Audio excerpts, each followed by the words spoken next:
Love hug. Love hug. Ah, you look gorgeous. Ooh, it's snowing out. Not there? No, you're a little bit higher elevation. Wow. Actually, your weather comes to me. Okay, well, it's So, on. I'm sending my snow to you. hey, I'm facing you. Bring it on. Jess lives like maybe a mile as the crow flies from here. Almost exactly. Yeah. Hey. Hi.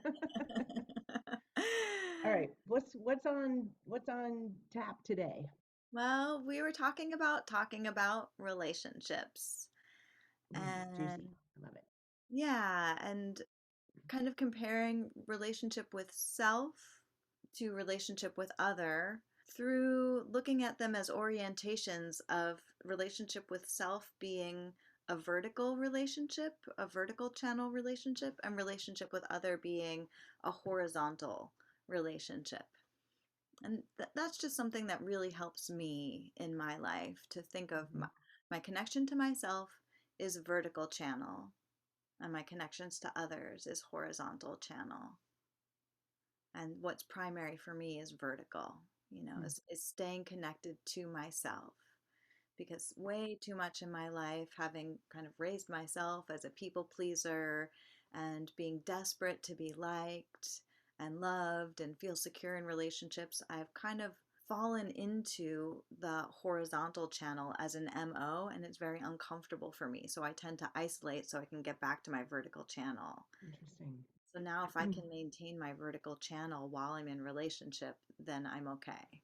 But the Right. horizontal channel is very unstable for me. That's what I was going to say. It's unstable for me too. It's probably unstable for a lot of people out there, absolutely for sure. And that is something that I'm actively working on with your support is finding that vertical channel and resting in myself, having my whole self here. And then when I'm go horizontal, reaching out, then it doesn't really matter what drama is happening or what play or what conversations happening outside because there's this is a home. This is home. It's a huge shift for me. It's solidifying more now. I can feel that more now than in the past. Mm. So how did you find it? Like what was your aha to shift from horizontal to vertical? I know that I felt like with my therapy clients that I was always trying too hard. Like I was trying to kind of go inside them to understand them and to help them feel like I was really with them. So Mhm. as I'm doing this, I'm kind of leaning in, I'm kind of Right. showing you what it's like, how I felt. My posture felt very forward. I probably had my whale eye, just kind of like out. And it was uncomfortable for me, and I don't think it was comfortable for them either. It came Right. from like a desire to kind of really know them and to really transmit to them that I was with them. Which all good intentions, but that energy can be a little off-putting and like a little or a lotta too much Yeah, yeah, and kind it's of do the invasive. opposite of what you're wanting. Like it's It's like, invasive. whoa, hey, Yeah. back up, lady. Yeah. Yeah, people need space to be themselves. They don't necessarily want to be entered. So for some reason I made that assumption that people would want me to be like actually inside their minds. But it's much better for me to stay over here, stay connected to my whole self Hmm. and just be in a place of kind of open curiosity and kind of share the space with Hmm. them. I had a lover in the past who was really sensitive to energy. And he actually was really helpful. He could call it in the moment. He could tell when I was leaning in and lost my center.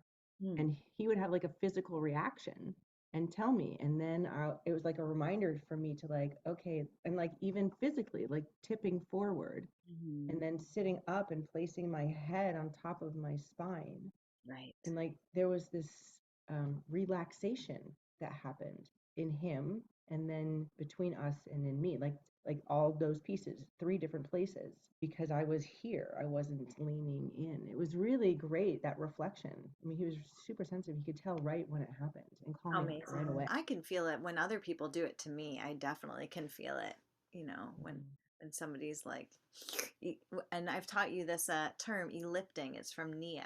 People Hmm. ellipt onto the other person, where it's like all of my attention is on and in you, and then the opposite is Uh, splitting, uh-huh. which is all the attention is in myself, and then the middle is 50-50 or 100-100, which you Mm. stay inside Ooh. yourself. You stay inside yourself, but you also attune to the other. So from inside yourself, blend. It's called blending. You can be Mm. with the other and kind of, yeah, attune to that space between you. I love 100-100, because Hmm. you think like 50-50 is an even split, but no, it's like fully here Yeah, and fully there, yeah, but it's not, you're not split, like blended. I really like the 100-100. For some reason, that just like, ooh, because it's different. It's a different way of thinking about it. yeah. And I was thinking too, what you said is like some people don't like to be entered. I was thinking about consent.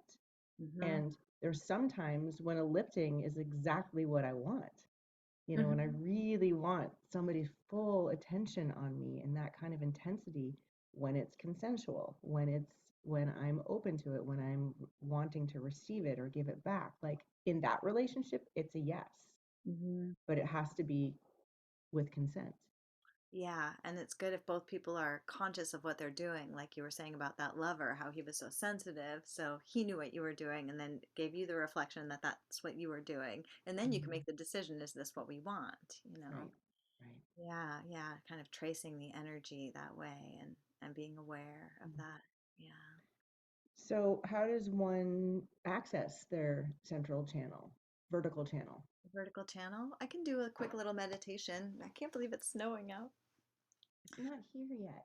I can't believe it's not snowing there. It's like so close. Oh, we can see the blue sky over your house. Okay, I'll just do the very briefest meditation, and then if people would like an audio recording of the longer version of this meditation, they can get in touch with me and I'll send them an audio. Great. Um, so basically, first you can close your eyes and just relax and feel that you're inside your body. Let yourself breathe the air in the room and feel it entering your body and then leaving your body.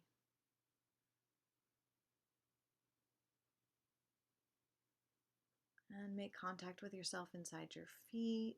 Feel that you're inside your feet. And feel that you're inside your whole body all at once, including your feet. And then to find the central channel, just find the place where your body contacts your seat. If you happen to be sitting down, contacts the chair, and just let that be a foundation and rest into the seat below you and feel the support of the seat below you. And inhabit, meaning locate yourself, feel that you're inside that whole area, every part that makes contact with your seat. And find your pelvic floor, just kind of a rectangular shape from the genital area back to the sits bones. And then find the center of the pelvic floor. And the way that I find that is, for me, it feels like it's just anterior or towards the front of the body of the anus. So just right on the perineum, but right in front of the anus. And that's the place you want to find a point right there, an energetic point, and let that point relax. And it naturally will open, and you can receive an upward moving current of energy that comes up through that point into your pelvis. But you don't draw the current up, you relax the point, and the current just naturally comes up. And then from there, you can find points all along the core of the body, the center of the midsection, in front of the spine. Find a point inside the midsection, which is like your belly area. right in front of the spine. You find a point there and relax it, release it, and let the current come up into that point. And then find a point in your chest, between your sternum and your spine, the heart chakra. Relax that point and let the current come up into that point. And then inside the neck, find a point inside your neck, the throat chakra. Relax that point and allow the current to rise up into that point.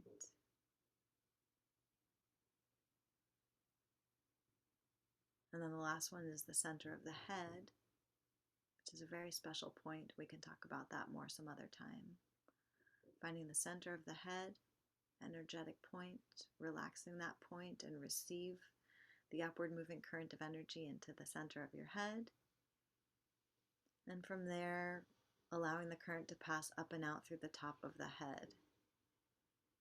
And you need to soften the crown of the head in order for the current to pass through it. Otherwise, it just hits it like a ceiling. So the top of the head needs to be gently settled and softened, and then the current can pass through. And then you can feel that whole central channel, an energetic current that goes from the below the center of the pelvis, the pelvic floor, up through the crown. And it's called the subtle core of the body. The thread of energy rises through the subtle core of the body. And the more we can attune to that and find it, I mean, I've been doing this now for several years, and I can find it no matter where I'm at now through my day. At first, it was kind of theoretical, and I had to kind of create a template by finding all those points and believing that it was there, and then one day all of a sudden I was like, zoop! I was like, oh my gosh, there's the current. And now I can just find it anytime pretty much. And that's where I feel my life kind of dangles on that thread. And that thread makes everything okay. When I dangle on that thread, I am not at all gripping onto anything. My whole body actually kind of has to be relaxed in order to really feel the current all the way through. And I mean, I can feel some grippings in my hip flexors. It's not like I'm totally relaxed, but on some level, I have to really release my gripping in order to really locate myself as that thread, on that thread. And that for me is a place of deep peace, to not be gripping, and definitely not in my thought body, definitely not, trapped in my thinking mind. Because in order to feel that whole current, you have to be really embodied. You can't just be in your thinking mind up here. You have to actually feel yourself in your body to feel the whole current. So that's the vertical channel. Do you want to talk about your experience of that meditation? First of all, it's snowing. Ah, yay! It's raining here. It stopped. It moved over. We've done this before, so it's not completely new for me. But what is super cool about that is as soon as I located the point in my perineum, Perineum. and as soon as you said soften, what also happened, and I learned the connection of this in my yoga training years ago, is the roof of my mouth softened simultaneously. Mm. And then I was immediately, it was cool to do that meditation and going slowly up, and that was super cool. But I felt the connection already. I felt that channel because simultaneously they both softened and opened. And there is a connection. I don't know if it's a vagal nerve thing or I don't know what it is, but there's I don't some kind of know. connection between the soft palate, which is right behind the hard palate on top of your Mhm. mouth. If you can stick your tongue back as far as you can go, there's this connection between that and relaxing the pelvic floor. Nice. So I felt that immediately, which was beautiful. And then the way that you walked up the steps, and then when you said don't draw it up, just let it rise, it felt like locks opening. Mm. Like the water just rises. Like you open it and just wait, and the water rises. And then Yeah. you open it and just wait, and the water rises. And there was Mm. something really beautiful about the waiting and Mm. not rushing, not pushing, not gripping, Gripping. Yeah. but just like resting in it and allowing it to happen without forcing it. Yeah. It was really beautiful, and it didn't take very long. Hmm. One of the things I remember learning and then sharing and then forgetting is like when you drive someplace, turn off your car and just wait. Don't just jump out of the car into the next thing. Like take 3 breaths Yeah. or do this simple meditation. Like open the channels and just wait. Let the water rise. Right. Just pause. Hmm. Just for even if it's just one breath, just to Yeah. really like arrive. I talk about this too. I love this idea. There's like an energetic jet lag where we show up someplace, we're physically there, but we're not all there.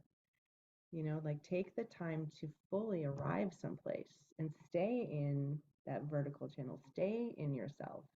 Yeah. That's just, it's simple, it's easy to forget, but it also doesn't take very much time. It's like just getting a new groove, getting a new pattern. Yeah. you Yeah. know get someplace and just pause, Yeah. which goes back to this saying that was attributed to Buddha, but who knows who actually said it, but some wise person said, in response to don't just sit there, do something, and flip it over and say, don't just do something, sit there. I love that. I wanted to just mention my tendency to be a workaholic, that I work all the time. We were just talking about the art of not doing. Mhm. And it's so important for me to do just what you were saying, just find time to just take a breath. And I actually do it with eating as much as I can, where there's times when even though I'm working, I really have to stop to eat and to go to the bathroom. Mhm. Those are times when I just have to stop and oh, I try to really ritualize, especially the eating one. Maybe not so much the going to the bathroom, but that's new for me too. I have a new approach to going to the bathroom, which is pleasure focused, going to the bathroom. But especially with eating, I really focus on pleasure. And even though it's not totally not doing, it is a break from working. And then I've been using my pets actually lately for my not doing, and it's still kind of doing something because I feel like I'm being with them and I'm connecting with them, but I can really rest into like I'm just gonna lay here with the animals for a little while. I can really just be, and I just love that. I'm attempting to move towards more not doing. I don't think not doing necessarily means like sitting in complete stillness. I think it's more of an awareness and a mindfulness. So when you're petting your animals, you're physically doing a thing, but it's in this sort of different way of being rather than like production doing or doing in order to something. Right, like going for a walk. Yeah, We're still doing something, even if we cut out everything, we're still going to be breathing, right, our blood is moving. We can't really stop everything. right. It's not Yeah. about being still, it's just about the intention behind it, I think. And having some variety, not getting kind of stuck in a single channel of only, for me, it was like only writing my book and just Mhm. obsessiveness around that. And I think, it comes from in me from a passionate place where I'm just so hungry to do the things. So it always feels good, but I feel like I tip out of balance pretty quickly, uh, where I can easily ignore other parts of life, ignore relationships, ignore Mhm.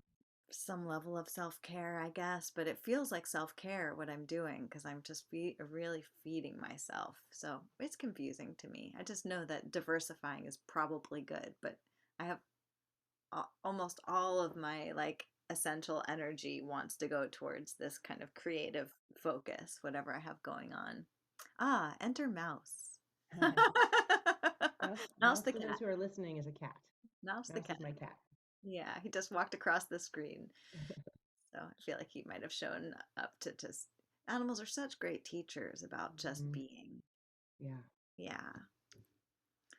So our relationships with our pets. Now I have relationships with my pottery. I have these new mugs out that I'm like in love with, and I like practicing relationship stuff with non-humans. I think it helps to figure out, how to be in the vertical channel and in relationship at the same time. Hmm. It's easier to do it with a non-human, and then you can do it with humans. It's, my relationship with, I just have always had a cat since I was an adult. And just there's something about having another creature to be with, and their, the warmth and their heartbeat and just being with them. It is a relationship, but it doesn't take me out of myself. It's not like I don't have to like I'm not seeking their approval or Right. contorting myself to be a certain way or walking on eggshells around them or like doing anything but being me. Yeah. What is it about animals that they're so loyal to us and so committed to us and love us unconditionally? Like that unconditional love is so special and precious, and feel like it really does nurture that vertical channels because we feel safe. We don't feel like we have to do something to get their love. We don't feel like we have to like trick them into loving us or manipulate anything or strategize anything, or we feed them, but that's kind of like an implicit commitment when you have an animal, It's just true. like we feed ourselves. I read an article recently about this woman who had some relationship trauma growing up, and her therapist suggested that she sleep with a stuffed animal. And she poo pooed it for a while, and then it came up again, and she said, fine, fine, I'll try it. And she actually said it changed her life. Something that's there that was close with her that she could snuggle with, that was not going to push her buttons or whatever, but something to be intimate with. There was like an intimacy, like a safety in this stuffed animal. And honestly, I've been sleeping with a stuffed animal since I moved away to college. Like I didn't really have one growing up, not the one that I like slept with every night. But when I left for college, my parents bought me a teddy bear and they said, you'll always have somebody to hug now. That teddy bear became kind of mangy and like lives in the back of my closet now because I can't throw him away. New one. Joss is like, will you throw me away? No, no, I will never throw you away. For people who are only listening, he just looked up at me with these like eyes, like, what? In the Throw, back of the closet? right, is that where I'm gonna go? And so I sleep with a stuffed animal every single night. And when I travel, it's big. He's kind of big. So I don't, if I'm doing carry on or whatever, I don't bring him, but I bring what I call, his name is Puddles. My stuffed animal's name is Puddles.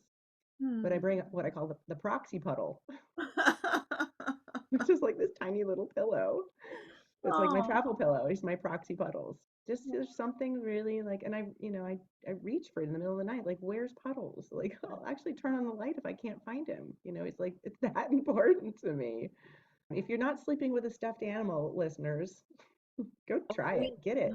or a real one. Like I like literally cuddle Numair, my cat now. Like I like scoop him up and I like spoon him and he just purrs and he just loves it. And this morning he was like under the blanket, and it's so beautiful and special. It's such a nice way to practice being in relationship and connected to yourself, and how relationship can really just feed us and fortify our own central channel, our own vertical core. It's like we can draw the animal in and have it be a part of us somehow. Yeah, we don't have to do too much for it. Even things, plants, like pretty much anything. You could choose anything in your environment to be in relationship with. A color, you could be in relationship with a color. A couple of years ago, when we were there were all these wildfires around, and there was some nearby evacuations. We were never in danger, but it made me think, like, okay, if I did have to evacuate, like what's important to me, what things are important. And Hmm. it was like, our some wedding pictures, which of course are all digital, so that would be fine too. I have a pair of shoes, like my dance go boots, like for some reason, like it was like those, which is silly. It's boots. I can find other boots, but like it was just something that was like these are home to me. These are comfort. These are stability. These, which which was ridiculous, but it was an interesting um, exercise, and we talked about it as a family, like I mean, the cat, obviously, but that's a family member. But like, Yeah. what things are important? And really, it was very little. It was Hmm. very little. Yeah. One of my Amy mugs. They might survive the fire. Um, They've been fired before. right, exactly. But if things fell down, they would probably break. Mhm. I had a dream once, and I'll just never forget it, that my house was on fire and that the one thing I really wanted was to run in and get all the um, Afghans that my mother crocheted, like and Mm, knitted, right, that like those were precious to me. And I remember like just in the dream, like I had to go back into the house yeah. and save those. That's a relationship to connect you with your mom. And actually, right before we started the podcast, you actually put on one of the sweaters that she knit, this Right. These giant things, Afghan sweater. yeah, these things I don't know what to do with. I have to give them Yeah, away, right, right. but the blankets I'll keep, But it's a relationship. It's that relationship. And it's Yeah, beautiful. It's yeah, beautiful. And yeah, very different than a horizontal relationship. That horizontal plane. yeah, It can yeah, be, it's beautiful. And I love my relationships with other people. I love them. And I tend towards losing myself in them. So finding that balance, yeah. finding that 100. Right. Yeah. I remember once I went to a healer and she was like into doing cord cutting. And I just liked that concept that like there were cords that I had between me and other people that were kind of keeping me stuck somehow or limiting me because there Mm, were like these horizontal cords. And by cutting them, cutting the cords I had to other people, I could live in the vertical line and other people could live in the vertical line. And now that I'm talking about it, it's reminding me of bumper cars. You know how like in a bumper car you have like this oh, thing that's yeah. like touching the top that kind of Uh-huh. keeps that's where the power comes from is that like vertical channel, Ooh. but you Uh-huh. bump into other people and you're like playing with other people. It's like fun to like run it and bump into other people and do that thing, so you're still interacting but your power comes from that Vertical. that vertical channel. Yeah. Interesting. Huh. Yeah. Yeah, I really like that. And it allows other people to change. Like when we have that horizontal cord, it's like it binds us and it binds them as opposed like as though there's a an unspoken contract that they have to be a certain way and I have to be a certain way, in Mm-hmm. relationship. And that's the problem with the Mm. horizontal cord is that it sticks people into roles. It binds people into roles. I just have the image of it as a leash, keeping people Yeah. on a leash. Yeah.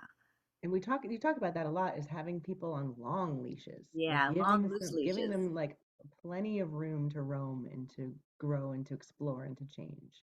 Yeah. It's not a bad thing to have and we talk about chords between people, and that connection is beautiful. It's so beautiful, so Yeah. beautiful. Yes.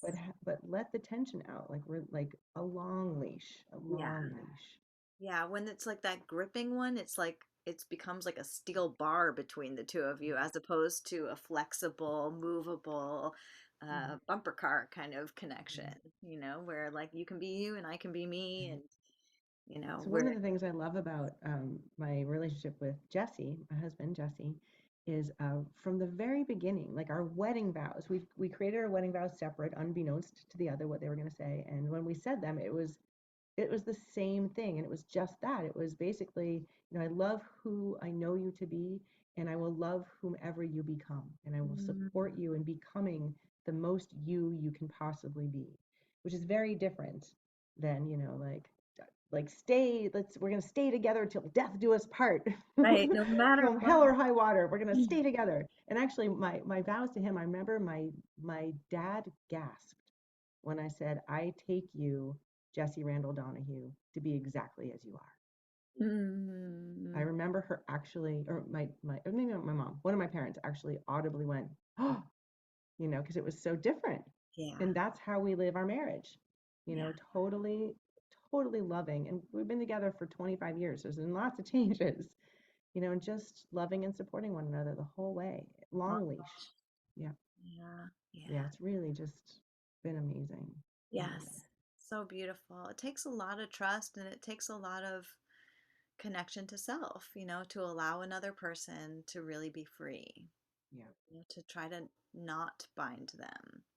It's totally my commitment in my relationships is I never want to stop another person from living their best life. Like if being with me is any kind of sacrifice, then let's change things. I really don't want it to be any sacrifice that they're giving up some other better life for what? For a concept? For like a karma? Like what is it? Like I don't want it. I don't want it. I don't want Mhm. anybody at my party who doesn't want to be there. Yeah.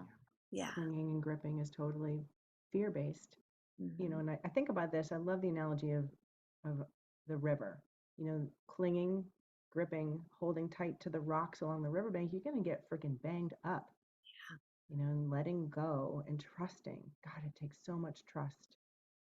Yeah. And then kick up your heels and float downstream, and there are parts are going to be a bumpy ride and parts are going to be like smooth sailing. But regardless, like gripping is sure to tear you up. Yeah, totally. So much effort and fear. Yeah, Yeah. But yeah, the river will take you where you need to go. Just go down feet first. Feet exactly. Kick your heels up, first. float downstream. Yep, feet first. With Yeah. a life jacket and a helmet and support. Yeah, yeah, yeah, yeah. Be smart. Don't be dumb, but relax. Just watch out for the gripping. Yeah. Yeah. In all parts of our lives, in all parts of our bodies. Where do we grip? In Hmm. all parts of our relationships, where do we cling? Where do we grip? Where do we want people not to change? Where do we want things to stay one certain way or be different than they are? How can we like release that and trust and just be in the vertical plane, connect to the vertical line? Was it a friend of yours who said that we're all non-monogamous? Oh yeah, a friend of mine said, yeah, believes that, yeah, that if people were to be truly honest, here's what she says. She's like, if it wasn't going to hurt anybody else, if everything would be totally fine and you could have, let's say, two lovers or three lovers, wouldn't you do it?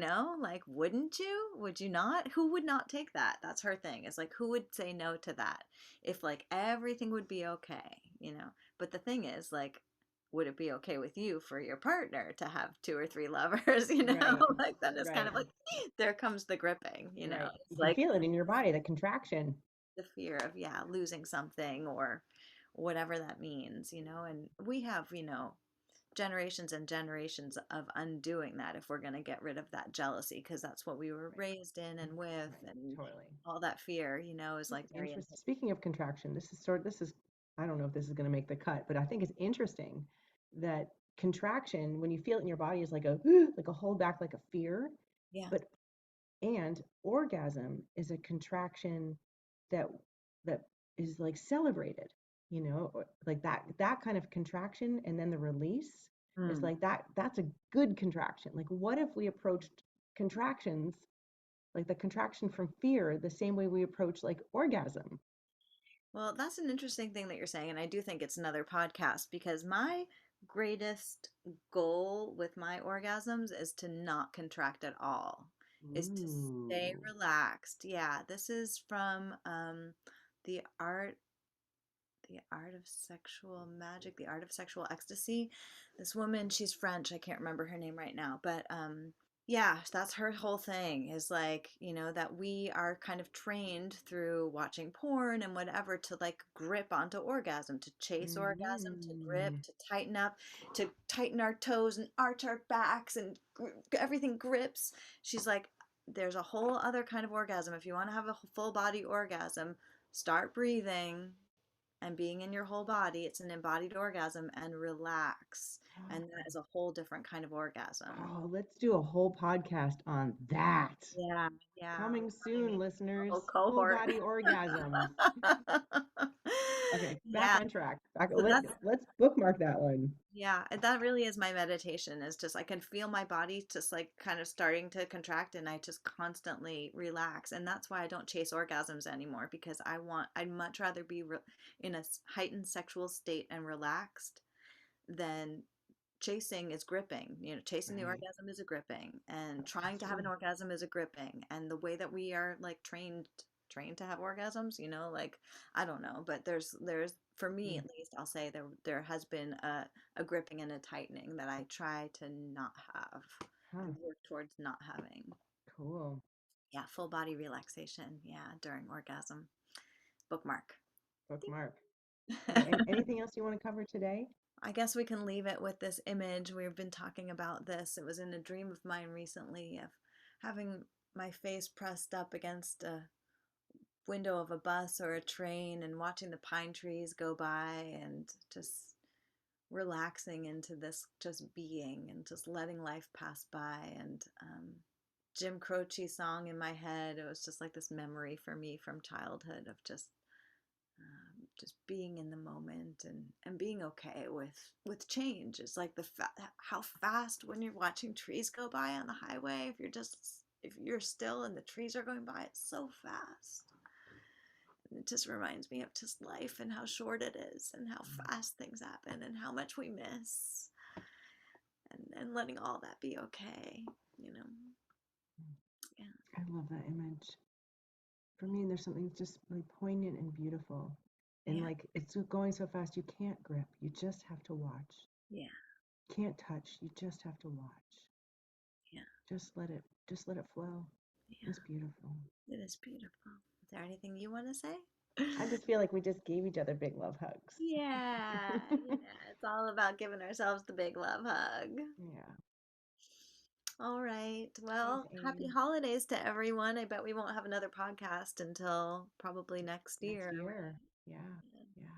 Maybe this is the end of season one. Maybe. Ooh, maybe we should start the new year with a bang with Season two? orgasms.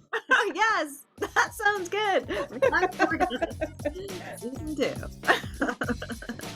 All All right, right. sweetheart. I love you so much. I love you too. Thanks And for listening out there. Love you guys yes, too. sending love to everyone. Bye bye. Can we do the bye bye? Bye See you later. bye.